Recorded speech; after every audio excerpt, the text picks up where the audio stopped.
Hello, guys. How are you doing? Today is the day that I start to fulfill one of my promises. I said before that I would share this presentation with you. This is a presentation used on our ammunition reloading course. So, with this presentation, you'll be able to understand the basis of ammunition reloading, and maybe I encourage you to get deeper into this knowledge and start producing your own ammo. This is a long presentation. We will not do all at once.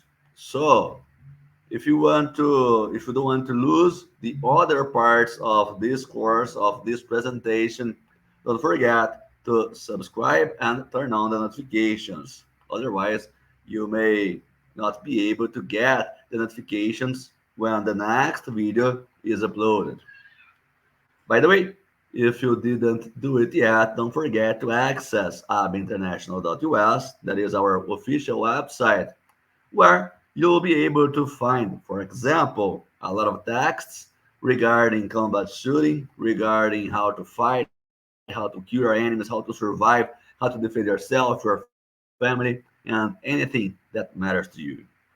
Also, using abainternational.us, you are able to join one of our courses, both in person or online.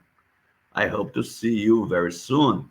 But let's start with introduction to ammunition reloading part 1. Let me adjust the size. Where are we? Here we go. Yes. Introduction to ammunition reloading. This presentation, as I said, is used on our ammunition reloading courses at ABA International. So, what is ammunition reloading?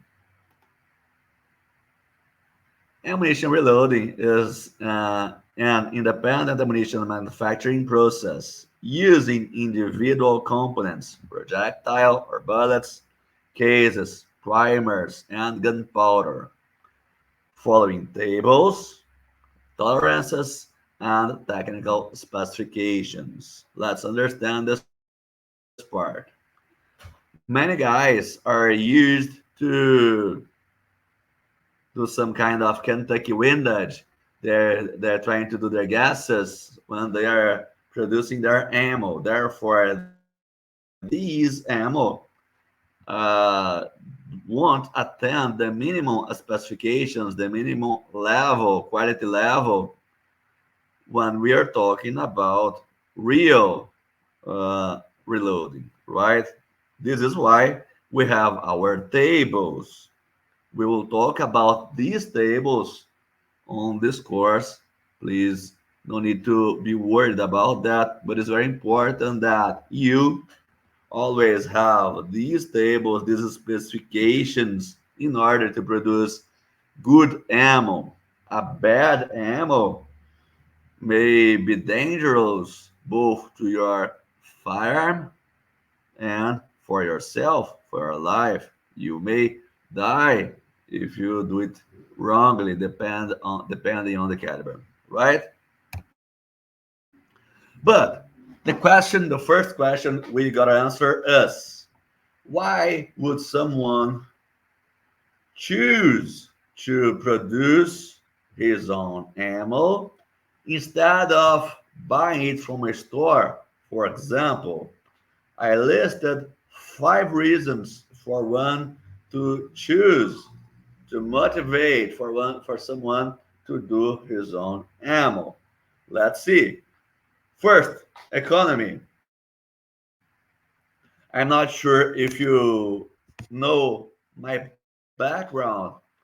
I was full-time shooting instructor in Brazil for years. And in Brazil, differently from the most part of the world, these guys pay very high prices for their ammo. Lucas, but here in the US, the ammo is expensive. Dude, you have no idea. For every single round you buy in Brazil, it is likely that with the same amount, you will be able to buy five, six, or more rounds in the US, for example. If you think that ammunition in the US is expensive, you would be shocked if you go to Brazil.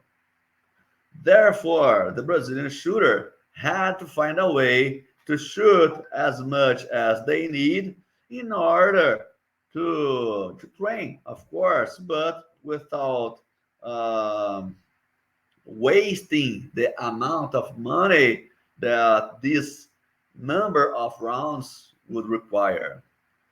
Reloading ammunition is a way to do so. If you do your reloading properly, you can save up to 30, maybe more, 30% of your costs comparing to buying your ammo at your shooting range or at your favorite store. Economy, therefore, is the first of our list when considering why reload your ammo. Why to reload your ammo. Secondly, specialization. Sometimes you may want or you may need a special kind of ammunition. For example, a faster or a lighter bullet or a heavier bullet, maybe one kind of tip of this bullet that you want and you are not able to find on the market. Or you may prefer this gunpowder instead of that gunpowder in order to match your barrel, for example, the length of your barrel, and so on. We could list, of course, several reasons that why you would need or want a very specific ammunition. When it comes to sports shooting, the shooters used to do their own ammo in order to improve their performances, right? When you have the components, cases, primers, gunpowders, and bullets, you are able to produce, to assemble the ammunition exactly like you want or exactly like you need. Even if you are not able to find this specific ammunition on the market. Third, scarcity. By the way, talking about the finding of some ammunition on the marketing, some on the market, sometimes you may not be able to find a specific round or a specific caliber on the market, or because the round you need is very old, antique, or because people just bought it. We had several issues during the COVID-19, and this is just two examples. When you have primers, cases, gunpowder, and bullets, you are able to adapt these components in order to produce the caliber, the round you need, right? Fourth, storage. People like to have bulk ammo, but if you want to store bulk ammo for every single caliber you have, it will take, for example, a lot of space. You need a lot of space. Thus, not thus, besides that, if you lose a part of your ammo, you are losing all of it because they are stored assembled. When you have your storage organized into primers, cases, gunpowder, and bullets, you are able to have a safer storage. First, because if you lose your primers, you may not lose your gunpowder, for example. If you lose your cases, you may not lose your bullets, and so on. Yet, Uh, on this matter, it's important to remember that it's much easier for you to have the components and assemble the ammunition you need, because you'll be able to have more, you have a more versatile uh, components. You'll be able to produce much more different kinds of ammunition having the same components. Does it make sense? You can have the same gunpowder to do a lot of different kinds of rifle ammunitions, for example. You don't need to have all these kinds of rifle ammunitions if you have the components to produce them. It's easier for you to have bulk ammo when you have the separate components. And lastly, but not less important, entertainment.